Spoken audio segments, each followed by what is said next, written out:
yenu nzuri, na mimi nitajibu lile swali la mpaka 2008 alilosema dada 2028 kwamba ni muda mrefu. Ni kweli, lakini tulichokuwa tunazungumzia hapa ni mchakato wa katiba, sio mchakato wa uchunguzi. Kwa hiyo kuna mambo mawili tofauti hapa.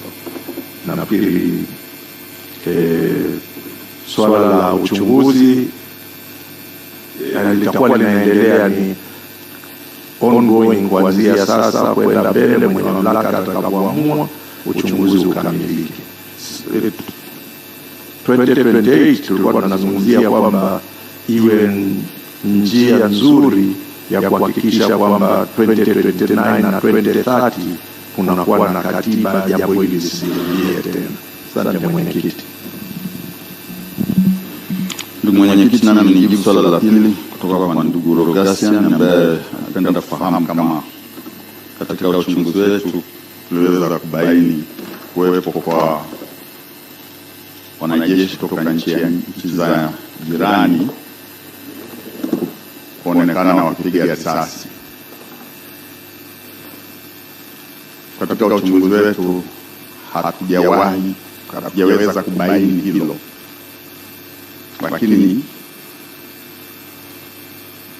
ni swala linalowezekana. Katika kuchakata habari tunajiuliza vitu viwili: kuna ukweli kiasi gani, na je, swala hilo linawezekana? Kwa hiyo sisi hatutaka kulifunga, tumeliacha katika uchunguzi wa kina ambao utakuwa ni wa kijinai uliangalia nalo hilo, lakini kwa upande wetu sisi hatukuweza kulibaini.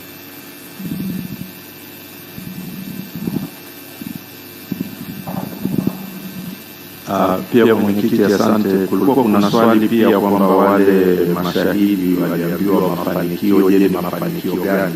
Nafikiri ndugu yangu Deo alikuwa anauliza hilo. Wale mashahidi walichokuwa wanazungumza ni kwamba kwanza wao, yani washiriki na mabadiliko yatakayotokea ni pamoja na kupata fursa za shughuli zao. Kwa mfano yeye alikuwa lile lilosema kwamba kwenye biashara unapata kiasi gani, achana na hiyo, chukua na hii kidogo, twende. Halafu na mambo yakiwa mazuri kule, hizi shida zote zitakuwa zimeondoka. Ndio ilikuwa namna hiyo. Ilikuwa ni wao ndio wanaosema, sio sisi, kwamba wameahidiwa nini. Asante sana.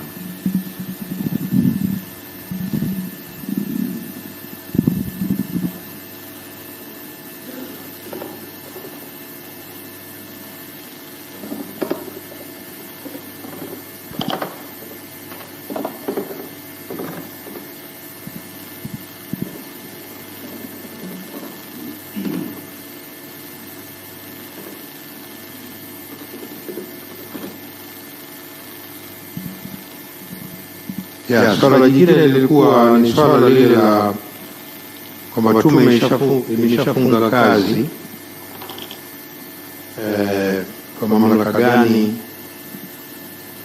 inaendelea au iko hapa. Mawili: moja, kazi ya tume za uchunguzi kama hizi kabla na baadaye ni kuelimisha jamii. Kwa wakati tume inafanya kazi na baada ya kazi,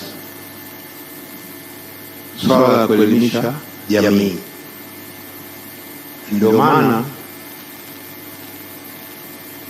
Jaji Mkuu mstaafu ametuelezea na katuelimisha kilichotokea tume ya Kipenka. Yeye alikuwa mjumbe mwaka 2000 na ngapi, 2006. Wengi tulikuwa wengine hatujui elimu kwa jamii baada ya tume.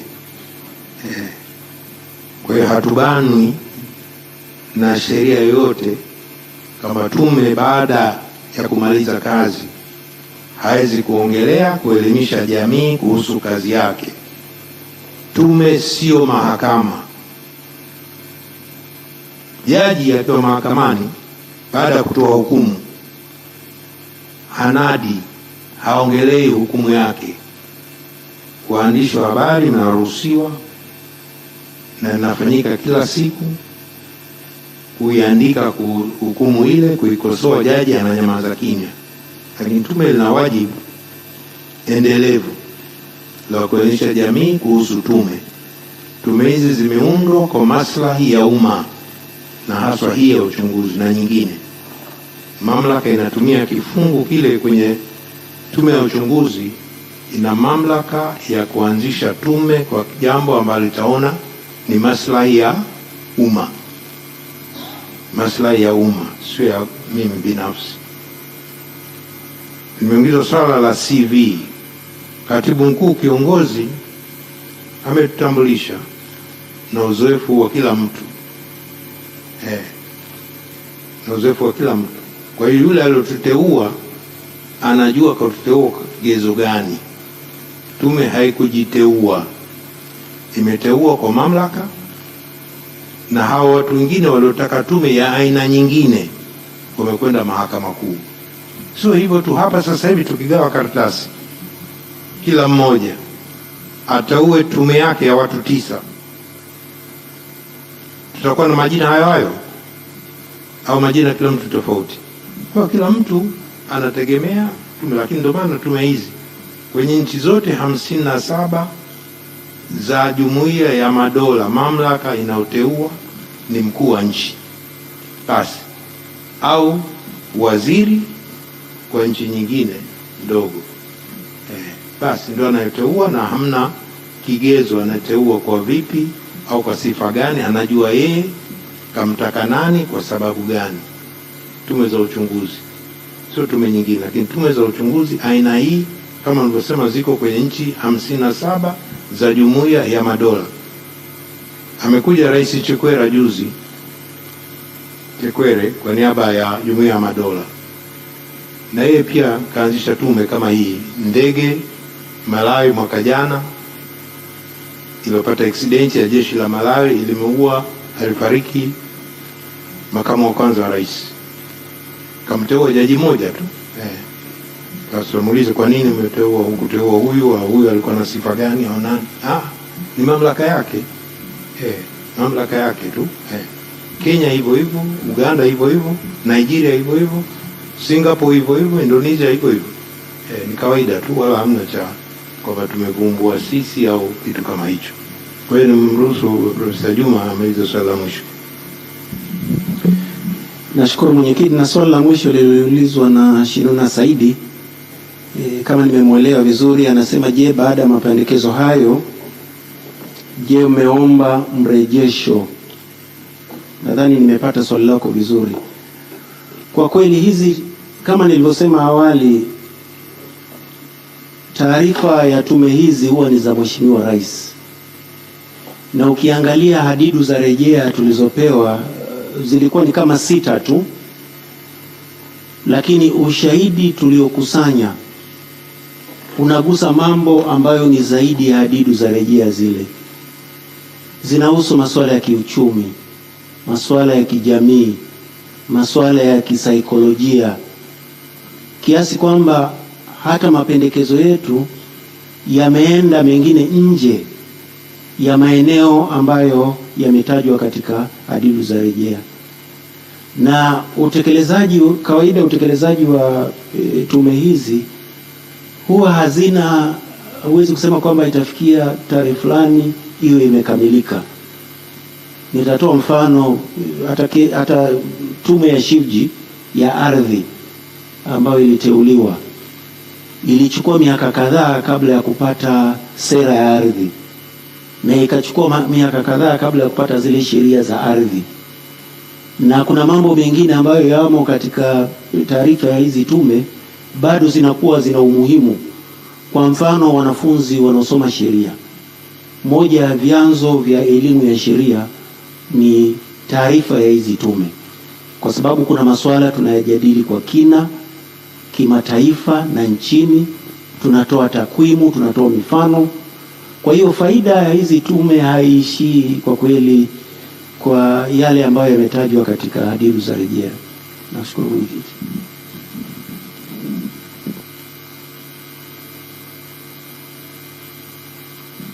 Asante sana Mheshimiwa Jaji na wajumbe wote wa tume yako. Asante Mheshimiwa Jaji Mkuu mstaafu na wajumbe wote wa tume yako mliojibu maswali. Naomba sasa tupokee mzunguko wa pili wa maswali kama yapo. Karibuni wanahabari. Naona kuna mkono hapo na mkono mwingine ule pale na mwingine hapa. Naomba karibu Kenneth. Asante. Mimi swali langu ni nimesikiliza recommendations ambazo tume imetoa. Sasa ukiangalia vitu ambavyo vimezungumzwa hapa, kwa mfano nitolee mfano wa ningeweza kuchukua kama ni hate speech ama watu kutokubali maoni ya watu wengine. Sijui tume haikuona umuhimu wa kuja hata na recommendation ambayo inahusu media, especially kuwa na media ambayo inaweka public interest mbele kuliko labda partisan journalism ama radicalization na vitu kama hivyo. Tume haikuona hivyo, hasa ukizingatia nafasi ya media kwenye jamii katika kushape future ya jambo lolote lile ambalo nchi inataka. Lakini hasa ukizingatia kwamba pia media is a public good. Sasa kama public good inakuwa na nafasi kubwa sana katika kutengeneza kesho ambayo Watanzania wanaitaka. Sijui tume haikuona umuhimu wa kuja na recommendation ya kuplace media kama mdau mkubwa wa kutengeneza ile Tanzania ambayo Watanzania wanaitaka. Asante. Asante. Mimi naitwa Egan Sala na swali langu litakuwa ni kwamba kwanza niwapongeze kwa kazi kubwa ambayo mmeifanya. Naomba useme unapotoka. Naitwa Egan Sala, ni mwandishi wa habari, nafanya kazi na BBC. Niwapongeze kwa kazi kubwa ambayo mmeifanya, mmetueleza kwa ukubwa kile ambacho kimefanyika.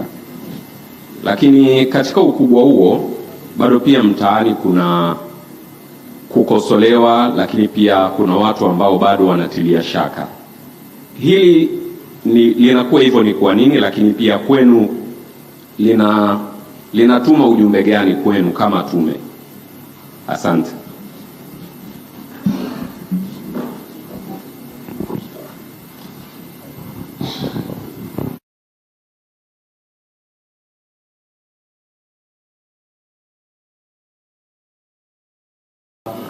Ripoti nzuri.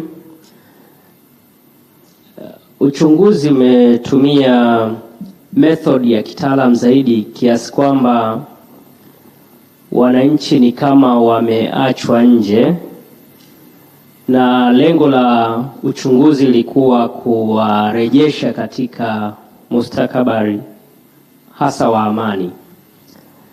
Sasa tume imefanya tathmini gani baada ya ripoti hii kuonekana inakosolewa, kwa maana kwamba ule utaalamu waliotumia umewaacha wananchi nje? Je, ripoti imejibu maswali ya wananchi au imeongeza maswali zaidi kwa wananchi? Asante.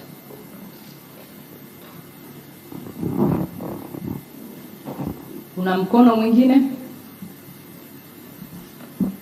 Kuna mkono kule nyuma kabisa. Karibu. Asante sana. Jina langu ni Adam Ruhomwa na tokea Star TV.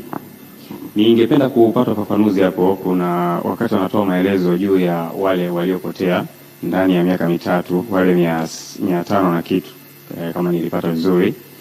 Ulitoa ufafanuzi na sababu kwamba kuna kupotea kwa hiari, kuna kupotezwa na vitu kama hivyo. Ningependa kufahamu katika hao hiyo takwimu ulioitaja ndani ya miaka mitatu, walipotea kwenye mtindo gani?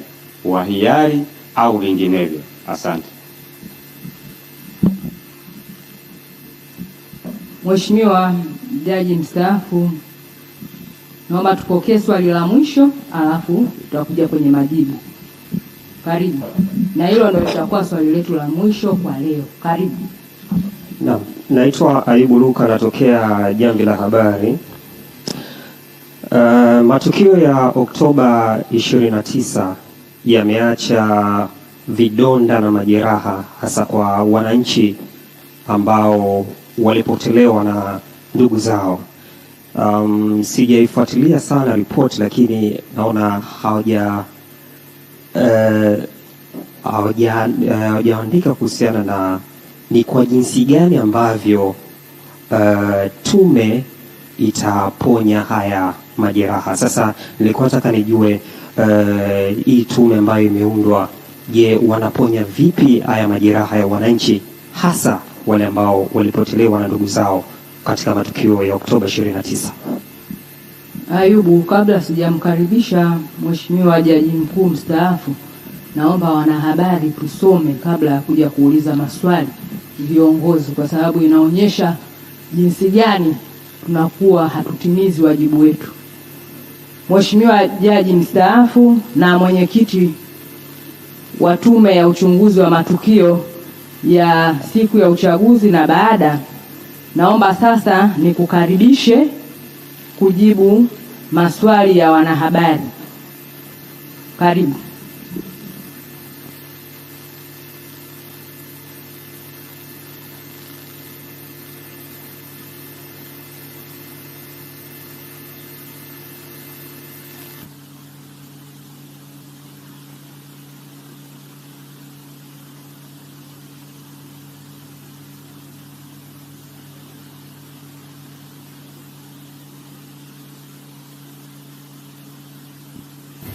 Okay, asante sana kwa maswala hayo na maombi ya ufafanuzi.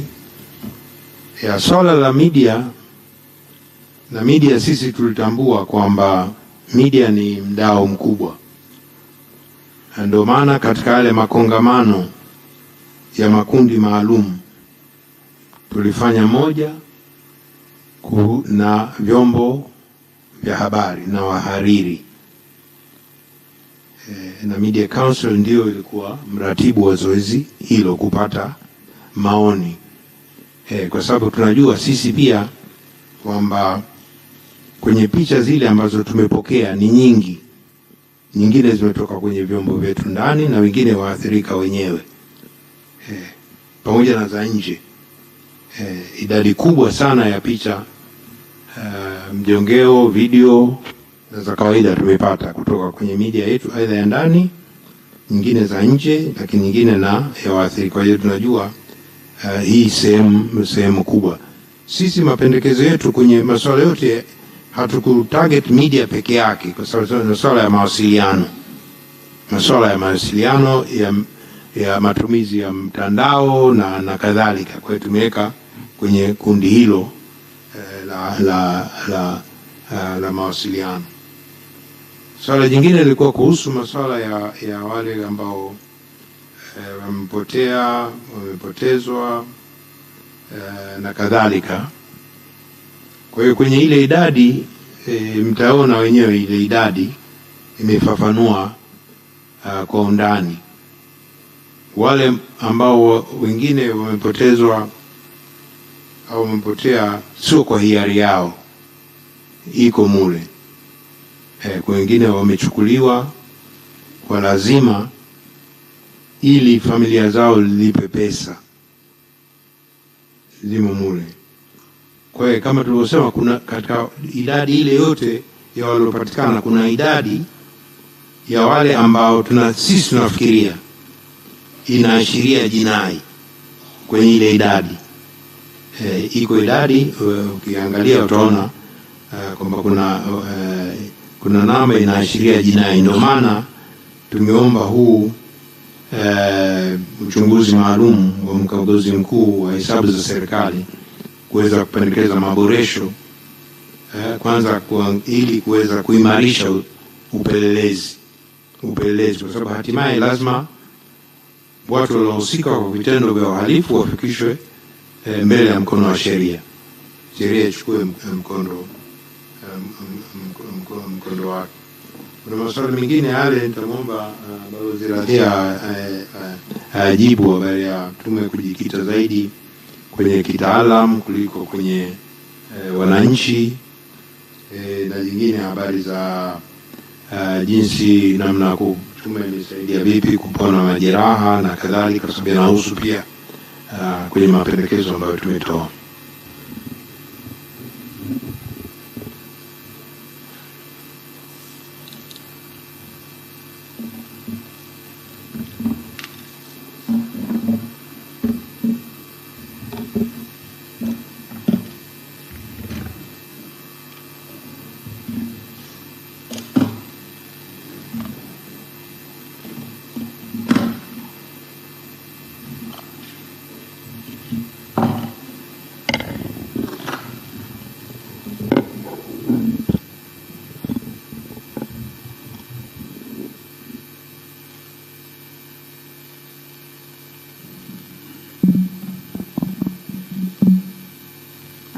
Asante mwenyekiti, muungane nawe kuwashukuru wanahabari kwa nasi leo.